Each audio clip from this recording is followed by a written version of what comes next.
Assalamualaikum warahmatullahi wabarakatuh kepada semua para penonton YouTube Syarif Abdul Rahman. Terima kasih kerana terus bersama dengan Tadabbur Sekejap. Dan kali ini kita akan masuk ke episod yang ketiga. Episod pertama pasal apa entah? Episod yang kedua surah yang kedua Al-Ma'arij. Episod pertama ni dengan Dr. Hidayah. Dengan Dr. Hidayah kita bersembang pasal pelancongan. Jadi kali ini kita nak sembang sikit pasal surah Qaf yang merupakan surah Makkiyah. Bahkan ulama kata Fakro surah yang paling sempurna, surah antara yang paling sempurna pada sifat Makkiyah sesuatu surah. So kalau surah Makki ni tuan-tuan nak tahu apa ciri-cirinya, dia terdapat dalam surah Qaf. Sebab dalam Quran ni ada lebih kurang 80 lebih surah Makki. Jadi kita tahu surah Makki akan menyentuh ayat-ayat kauniyah. Surah Makki akan sentuh kisah umat terdahulu. Surah Makki akan sentuh Hari Kebangkitan, hari pembalasan, hari kebangkitan, hari akhirat, keagungan Quran, Allah bersumpah ataupun Allah memberi penekanan pada Quran, dan juga tasliyah, motivasi kepada Nabi dalam meneruskan perjuangan. Dan kelima-lima ciri saya sebut tadi tuan-puan memang ada dalam surah Qaf. Subhanallah. Jadi Fakro, apa yang menarik bagi kamu lah, sebab kita tahu surah Qaf ni banyak jugalah, hampir 3 halaman. betul tak? Sesiapa ada Quran tu boleh belik lah muka surat 518, 19, 20. Jadi sila buka gelanggang terlebih dahulu. Apa benda nombor satu yang kamu rasa menarik tentang surah Qaf? Perkara pertama yang saya rasa menarik lah pada surah Qaf ni adalah saya lihat secara keseluruhannya dia ada satu yang kita kata kesatuan tema kot Ustaz. Kesatuan tema? Iaitulah kalau kita lihat daripada awal sehingga ke akhir, kita akan temui sepertinya banyak kali disebut tentang tidak letih.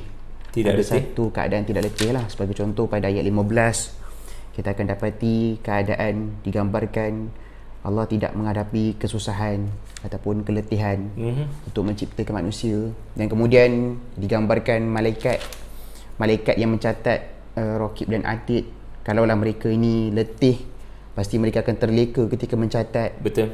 Dan kemudian di akhir surah lah, di akhir surah ada sebut tentang bagaimana Allah SWT menciptakan langit dan bumi tidak letih lah pada dalam masa. Yang pertama lah yang saya sendiri nampak berkenaan kesatuan tema. Dan kemudian perkara kedua yang saya nampak menarik adalah pada kalimah Amri Marij. Iaitulah bagaimana manusia ni dia keliru. Ayat nombor 5 Ayat nombor 5 pada ayat kelima, iaitulah ditutup dengan Amri Marij. Iaitulah manusia ini mendustakan kebenaran kerana dia berada dalam keadaan dia keliru. Dan apa perkara yang dia keliru? Kerana dalam fikirannya bercampur bau banyak perkara lah. Dan antara perkara yang bercampur bau adalah antara perkara yang telah pun dia dah ada naratif terdahulu. Dan naratif terdahulu tu kemudian datang pula dengan naratif yang baru. So bila datangnya dua perkara ini, maka berlakulah apa yang disebut sebagai distraction yang menyebabkan dia keliru yang manakah satu hakikat kebenaran yang sebenar. So antara perkara yang kita belajarlah tentang kita susah untuk menerima kebenaran bila mana kita dah ada satu old school. Kita dah macam ada, kita kata apa kita dah ada judgement kepada sesuatu. Betul.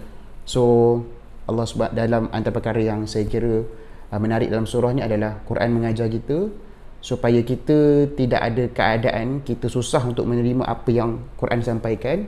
Kita kena buang naratif yang telah pun datang daripada nenek moyang kita ataupun apa yang kita belajar lah. Kita kena kosongkan cawan kita supaya mudah. Kosongkan cawan, saya suka istilah tu. Supaya mudah kita menerima apa yang datang daripada Quran. Betul. That's why kita diajar oleh para ulama bila nak belajar Quran, kalau awak betul-betul nak dapatkan hidayah daripada Quran, bukan setakat baca, memang kena kosongkan fikiran daripada kepercayaan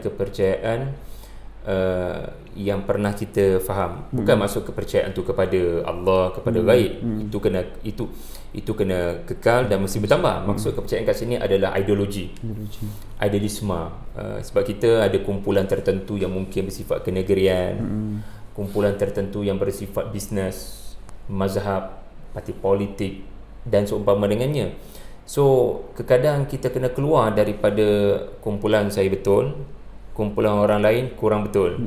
Sebab ini yang boleh menghalang daripada kebenaran. Sebab sifat kebenaran adalah dia menundukkan. Sifat Quran adalah mu'jizat, a'jaza. Dia mesti melemahkan pegangan yang salah. Tapi kalau kita masuk dengan sifat cawan penuh, memang kita akan tidak boleh menerima teguran daripada Quran. Suka bila Fakrul sebut naratif. Amrin marij ni, kalau ikut tafsirnya adalah kaum kafir akan terus menerus kekal menuduh Nabi dengan pelbagai tuduhan yang saling bertentangan. Contoh, satu hari mereka akan tuduh Nabi ahli sihir. Sedangkan Nabi menyampaikan Quran kebenaran, mereka tak nak dengar. Hari esoknya mereka tuduh Nabi iaitulah kadzab, pendusta. Hari lusanya pula mereka tuduh Nabi sebagai majnun. Jadi pelik, kadang mereka tuduh Nabi penyair, which is bukan jalan-jalan orang boleh jadi penyair. Pada masa sama dia tuduh Nabi gila. Mana boleh gila berhimpun pada orang yang intelektual, ahli falsafah, tak boleh duduk dalam situasi orang gila. Jadi ini disebut sebagai amrin marij.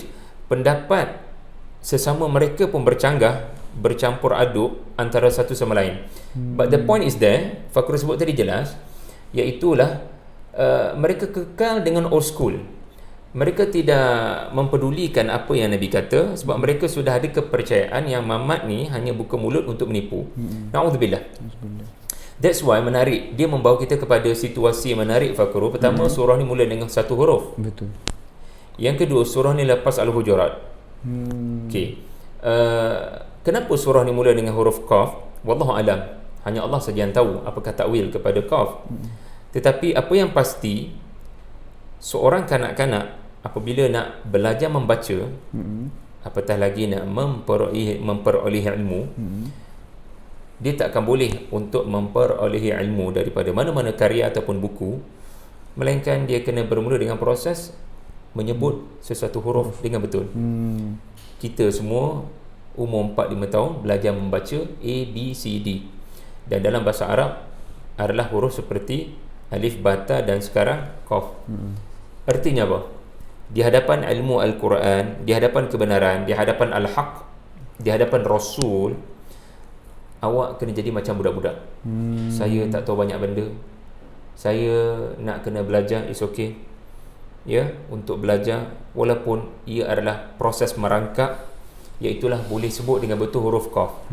Sebab nak ilmu yang banyak-banyak, kena mula daripada proses hukum alam, boleh sebut huruf tu dengan betul. Abjad tu. Jadi di hadapan Quran, jangan ego, jangan sombong, jangan sangka kamu dah remaja dan dewasa, you still budak-budak. You kena belajar, you kena jadi cawan kosong. Dan apa yang juga menarik, Fakrul, surah ni Allah letak lepas surah Al-Hujurat, sebab kekadang amrin marij bukan hanya berlaku pada orang kafir. Amrin marij boleh berlaku di Madaniyah, dalam kalangan kaum muslimin. Kenapa surah Al-Hujurat banyak cerita tentang ancaman perkelahian, perpecahan dan pembunuhan kaum muslimin? Sebab semua bermula daripada naratif. Kita dah ada tuhmahan kepada satu fulan bin fulan, dia buka mulut dia penyair, dia buka mulut dia kadzab, dia buka mulut dia pendusta. Tuan-tuan, Quran tak ajar macam tu. Ya, kita kena bersedia untuk belajar daripada sesiapa sahaja, walaupun dia bukan daripada kumpulan kita. Li ta'arafu. Okey, menarik. Saya just hurai poin kamu, Fakrul. Yes. Ustaz, kalau saya boleh tambah, sebab Ustaz hubungkan dengan surah Hujurat, tambah sikit lah sebelum Ustaz nak ni. Saya rasa antara hubung kait yang menarik adalah kalau kita boleh tengok surah Qaf pada ayat 28. Surah Qaf ayat 28, Allah SWT sebut tentang janganlah kamu bertengkar lagi di hadapanku. Betul. Dan subhanallah, dia sepertinya ada hubung kait yang erat lah, kerana dalam surah Hujurat kita diperintah sebagai seorang mukmin supaya bila kita nampak pertengkaran, kita leraikan pertengkaran tersebut. Kita kena damai kan, supaya dekat dunia kita janganlah sibuk bertengkar, kerana dekat akhirat dekat akhirat nanti dia terbawa-bawa kan. dia akan terbawa-bawa semacam-macam lagi. terbawa-bawa. Jadi Subhanallah. Jadi ini antara perkara yang saya nampak lah, hubungkan erat antara surah Hujurat dengan surah Qaf lah, supaya bagaimana kita di dunia dia akan terbawa-bawa lah kita di akhirat nanti.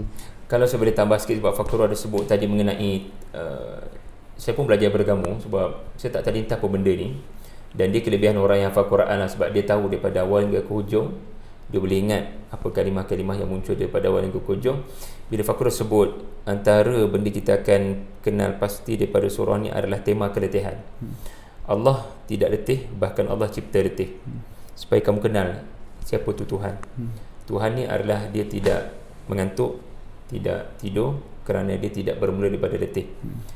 Jadi Fakrul dah sebut tadi beberapa kalimah seperti afa'ayina ayat 15. Fakrul juga ada sebut tentang perihal malaikat tidak pernah mencatat. That's why Allah guna fi'il mudhari', yatalaqqa ayat 17, fi'il mudhari' kan. Dan surah mubalaghah raqib, atid, ini surah mubalaghah fa'il yang menunjukkan bersangatan teliti. So orang yang sangat teliti dalam pekerjaan pun dia memang susah kita nak nampak dia tidur. Itu sebagai contoh.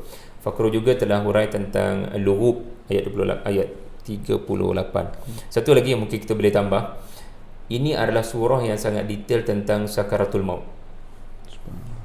Bahkan dua orang saya jumpa lepas kelas surah ni pada hari Ahad lepas, mereka kata mereka bermula hafal surah Qaf ni sebab mereka selalu dengar imam ataupun YouTube imam baca dengan mengulang 2-3 kali ayat 19, ayat pasal sakaratul maut.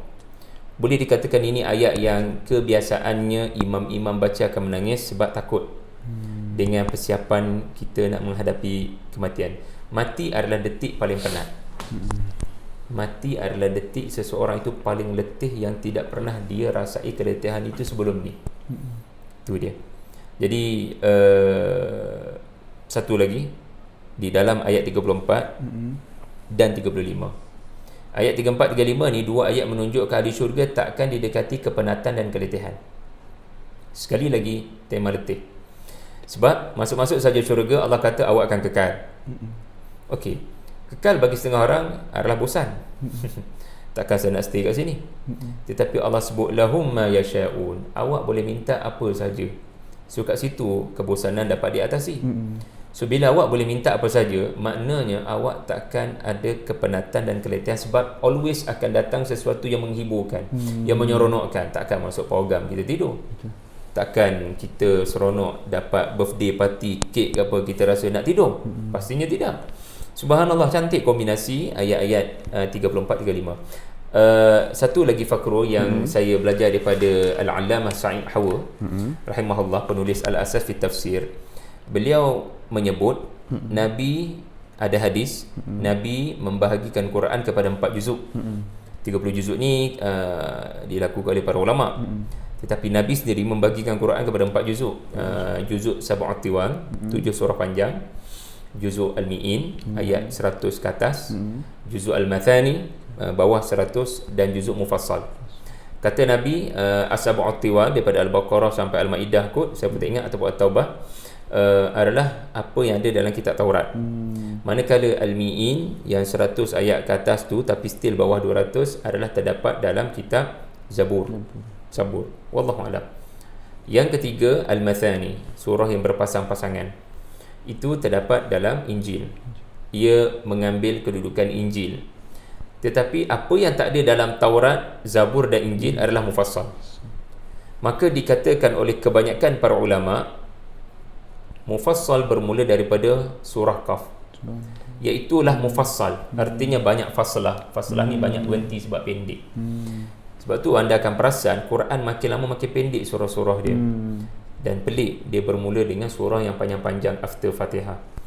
Barangkali tak tahulah Fakrul, mungkin kamu boleh fikirkan kenapa surah Quran ni makin lama makin pendek kan. Tapi apa yang pasti, pendek itu dijawab dengan surah Qaf. Always ingat mati. Umur kita pendek. Bila-bila masa saja kita boleh pergi. Kita naik kapal terbang, kita naik motor, Kita tak tahu apa yang boleh datang kepada kita pada bila-bila masa. Walaupun kita dah message orang yang kita sayang, nanti kita jumpa kejap lagi. Tidak, tuan-tuan, Allah berkuasa untuk mengatasi kemahuan kita. Jadi apa yang menarik, ya, surah Qaf yang dikatakan ketua kepada juzuk mufassal. Selepas surah Qaf ni 114 tolak 50. 114 tolak 50. Lebih kurang 64 kot. 64. So 64 surah selepas surah Qaf ni dia bertemakan surah Qaf. Maksudnya Qaf tu kata Dr. Hasan Arafah, memang kita tak tahu, tapi sekurang-kurangnya surah ni bagi tahu pertama Qadir. Tabarakalladzi biyadihi al-mulk wa huwa ala kulli syai'in qadir. Qadir dia sudah apa? Khalaqal mauta wal hayat. Allah berkuasa menghidupkan, mematikan dan menghidupkan. Menghidupkan, hari Allah menghidupkan namanya Qaf yang kedua, Qiyamah. Qiyamah. Dan semua ini adalah diceritakan dalam Qaf yang ketiga, Quran. Tak ada dalam buku lain. So kelebihan Quran berbanding Taurat, Injil, Old Testament, New Testament adalah depa tu, Ahlul Kitab sudah buang ayat-ayat neraka, ayat-ayat syurga, ayat-ayat akhirat, sebab mereka nak duduk di dunia untuk 1000 tahun. Lau ya'ammar alfasana. So kerana depa duk padam apa yang terdapat dalam kitab-kitab terdahulu, Allah masukkan dalam Quran. Jadi benda yang banyak hilang dalam kitab-kitab terdahulu adalah cerita-cerita tentang akhirat. Sebab tu depa perli perkataan neraka, what the hell lah, minta maaf sebagai bagi contoh saja. Sebab dia adalah satu bentuk nada perlian. Lau yu'ammar alfasana, saya ni nak hidup lagi 1000 tahun kalau boleh. Surah Al-Jumu'ah kata kalau kamu benar-benar wali Allah, mintalah mati dalam doa. Surah Jumu'ah. Surah Al-Jumu'ah. Di mana je? Allahumma salli ala Muhammad. In kuntum awliya ni min dunin nas fatabannawul maut. Fatabannawul maut. Nak sebut mati pun tak berani depa ni. So jangan sebut mati dalam doa. Sebab tu surah Yusuf, tokoh Bani Israel dan tokoh orang Yahudi, Allah tunjukkan berbezanya Nabi ni dengan orang Yahudi sekarang. Doa dia pun Rabbi qad ataitani minal mulki wa 'allamtani min ta'wil al-hadits fatir as-samawati wal ardi anta wali fid dunya wal akhirah tawaffani musliman. Nabi Yaqub jumpa anak-anak, ada bapa mati sebagai orang Islam. Tetapi bagi depa ni sebut mati pun jangan. So ini hikmah Allah memperihalkan hal-hal penghujung dunia bermula daripada surah Qaf sampailah kepada surah An-Nas. Menarik. Qaf ada cerita was-was ayat 16, dan surah terakhir pun ada cerita was-was minal jinnati wan nas. Fakru, ada tambahan lagi apa yang menarik bagi kamu? Satu lagi perkara yang saya rasa menarik adalah disebut dalam surah ni kalimah qarin lah Ustaz. Qarin selama ni kita sangka syaitan. Tapi dalam surah ni jelas disebut qarin ni bukan sekadar apa yang kita sangka sebagai syaitan lah. Qarin ni ada juga daripada kalangan malaikat. Qarin ni adalah sesuatu yang sentiasa mendampingi kita. Kalau kita lihat dalam surah ni lah, pada ayat yang ke-27 dan juga pada ayat yang ke-27 Qarin yang betul-betul iblis. Kalau kita tengok surah Ibrahim, memang iblis, tetapi 23. Qarin 23 betul Fakrul sebut dia adalah malaikat. Dan dalam sebuah Ibnu Katsir pada hurai dalam kitab An-Nihayah fi Gharibul Hadis, subhanallah, Ibnu Katsir kata malaikat yang mendampingi kita, dia akan sentiasa menyebabkan kita rasa nak buat kebaikan, dia akan menggalakkan kita buat kebaikan. Dan syaitan yang Qarin ni pula, dia akan sentiasa menyebabkan kita dia akan sentiasa membisikkan kepada kita untuk buat maksiat, dia akan menggalakkan kita buat maksiat lah. Dan Qarin ni dia akan berpisah kita waktu bila mana berlakunya sakaratul maut. Sakaratul maut dia akan berpisah kita, dia akan meninggalkan kita lah. Sebab pada ketika itu kita akan bersendirian berhadapan dengan malaikat. So satu orang manusia ni sampai 3 malaikat ke Fakru? Raqib, Atid, catat, dan juga ada Qarin. Qarin setakat yang saya baca Ustaz, Qarin Allah utuskan supaya ada keseimbangan. Sebab kalau ada syaitan dia yang mendampingi, maka dia akan cenderung untuk buat kejahatan. Jadi Allah nak bagi keseimbangan supaya manusia pun ada kecenderungan untuk buat kebaikan. I see. Jadi ini antara yang kita lihat sebagai sifat kasih sayang Allah kepada manusia. Menariklah sebab yang jelas surah ni sebut 2 malaikat. Dan surah ni sebut 2 qarin. Pastinya 2 makhluk berbeza. Betul. Satu pencatat kebaikan, satu pencatat keburukan. Itu yang disebut pada ayat 17, 18. And then Allah cerita pasal qarin. Iaitulah bukan 2 malaikat ni, sebab 2 malaikat ni kerjanya mencatat dan kerjanya dokumentasi, catatan. Tapi ada malaikat lain yang kerjanya adalah untuk mengilhamkan kebaikan.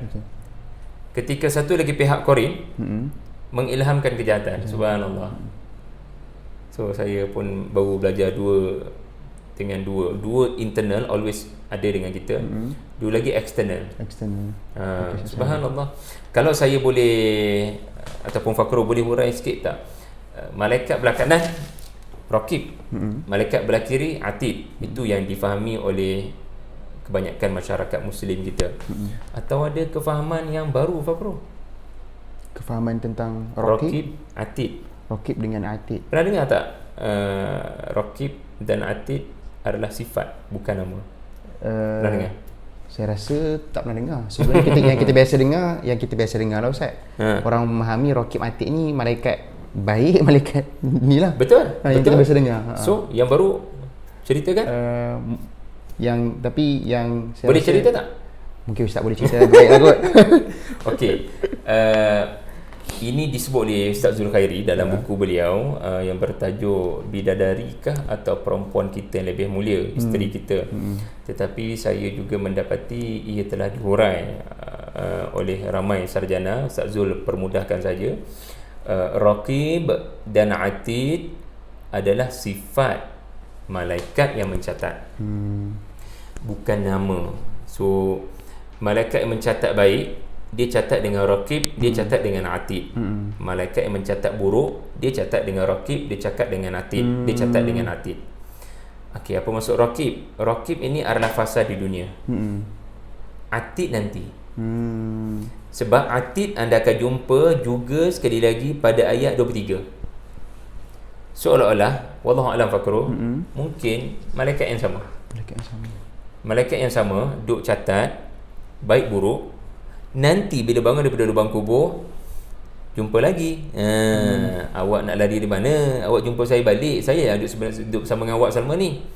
So satu pihak malaikat yang sama, wallahu alam. Ini tak tahulah, ini pandangan saya. Malaikat yang sama dulu Raqib, malaikat dulu yang sama mencatat benda baik. Sekarang dia akan buat kerja sa'iq. Malaikat yang mencatat benda buruk, akhirat kelak dia akan jadi functionnya adalah Atid. Okey. Syahid. Sa'iq dengan syahid ni ada ayat 21 tuan-tuan.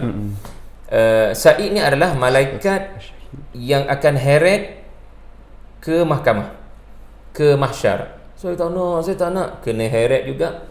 Kalau tak nak kena cemeti 70 hasta, ya, maka follow lah sa'iq. Dan bila sampai, syahid akan memulakan pendakwaan. Syahid ni maknanya orang yang hadir untuk mendakwa. Fulan bin Fulan telah melakukan sesuatu. Based on what? Based on kitab, catatan amal. So syahid itu akan menjadi Atid.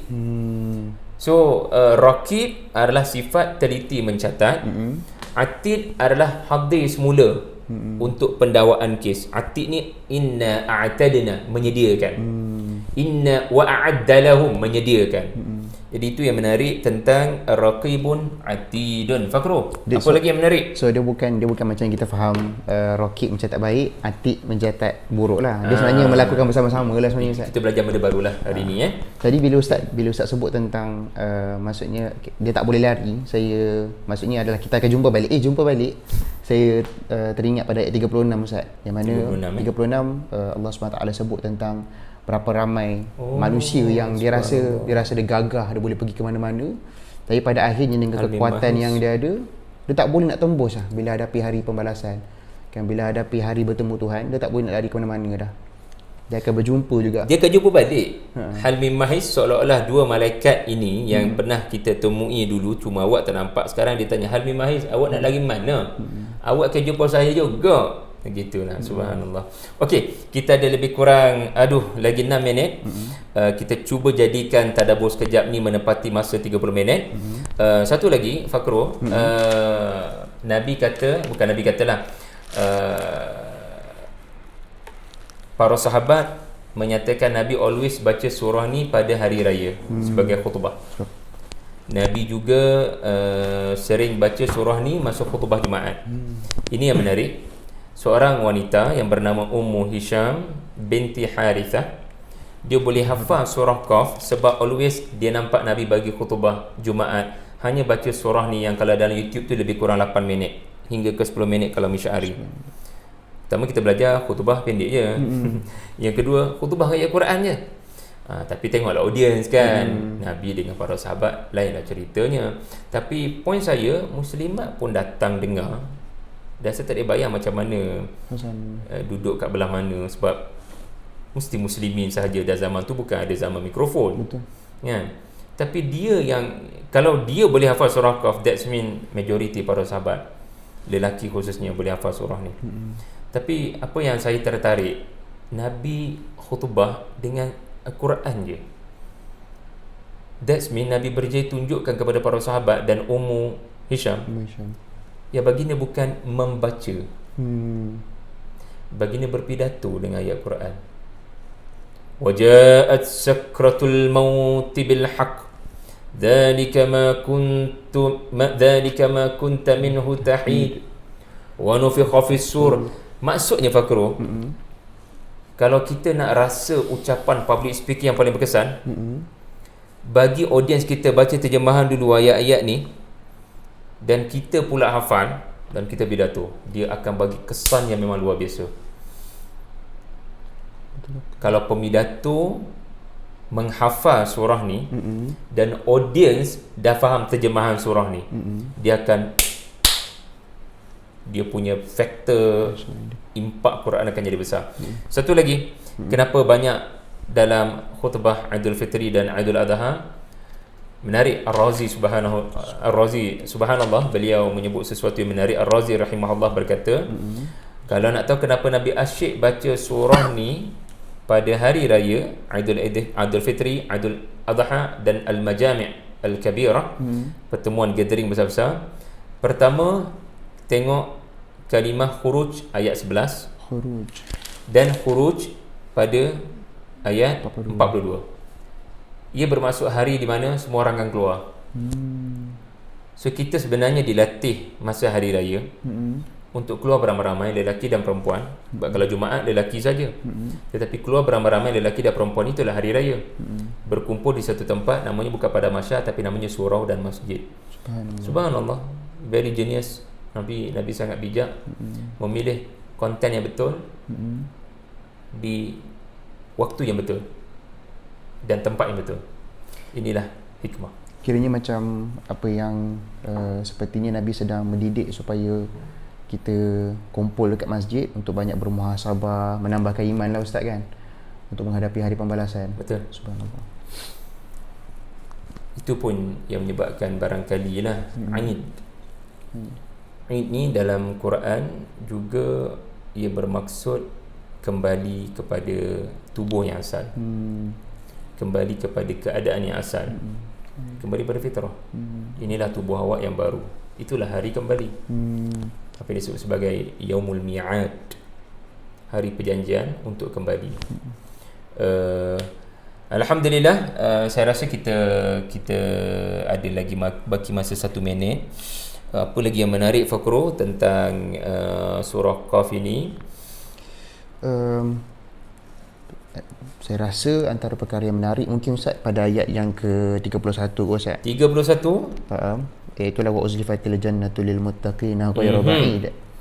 Sebab kita mungkin boleh je, kalau kita nak tengok ayat ni boleh je Allah SWT sebut qarib kan Ustaz kan. Wa uzlifatil jannatu lil muttaqina qarib kan. Maksudnya boleh je digunakan kalimah didekatkan syurga itu kepada orang bertakwa. Dekat je. Kan dekat. Tapi ini tidak jauh. Dia sebut tidak jauh. Jadi antara perkara yang saya lihat, ni mungkin tadabbur saya lah Ustaz, kenapa digunakan ghayra ba'id, nak gambarkan betapa orang bertakwa ni dia sentiasa ada rasa yang syurga ni jauh dengan dirinya. Jadi Allah nak meraihkan perasaan orang bertakwa yang ada perasaan begitu, maka Allah gunakan kalimah ba'id dan Allah tambah kalimah ghair untuk menafikan yang tak jauh pun. Sebenarnya tak jauh pun, dekat je sebenarnya. Jadi Allah bagi tahu dekat dalam keadaan meraihkan perasaan orang-orang bertakwa dan mukmin. Subhanallah. Setuju dengan Tadabbur Fakro. Psikologi orang takwa, dia tak pernah rasa dia terpuji. Intabadat, dia selalu hina diri dia. Fala tuzakku anfusakum, jangan kamu angkat diri kamu konon kamu dah selamat daripada api neraka. Seorang muttaqin, dia sentiasa rasa jauh lagi rahmat Allah ni, aku kena kejar. Dari satu sudut lain juga menarik, kita boleh tengok ayat 31 ni datang lepas ayat mengenai neraka Jahannam, orang jatuh satu persatu. Jelas kepada kita itulah situasi titian sirat. So orang-orang bertakwa, dia dalam perjalanan menuju ke syurga yang sangat jauh sebenarnya daripada neraka. Mereka akan nampak neraka supaya lebih bersyukur dengan masuk ke syurga. Tetapi on the way nak masuk ke syurga tu, mereka dah boleh nampak syurga daripada jauh. Subhanallah. Syurga tu sangat jauh lagi. Baik. Tapi Allah kata ghaira ba'id sebab mereka nampak daripada jauh. Nampak syurga daripada jauh sudah menghilangkan kesemua keletihan dan rasa lambat lagi nak sampai. Bayangkan anda nak balik kampung, ya, masih jauh sebab jam teruk, tetapi anda sudah boleh berhubung dengan adik-beradik anda yang dah sampai. Mereka berkongsi tentang main futsal, sedangkan kita tak sampai pada waktunya lagi. Seronok tu menyebabkan aku dah tak peduli perjalanan ni, aku akan sabar, aku akan rempuh. Kalau perlu jalan keluar, aku cari jalan lain. Sebab dah tak sabar. Subhanallah. Terima kasih semua. Barakallahu fikum. Assalamualaikum warahmatullahi wabarakatuh. Terima kasih Fakro.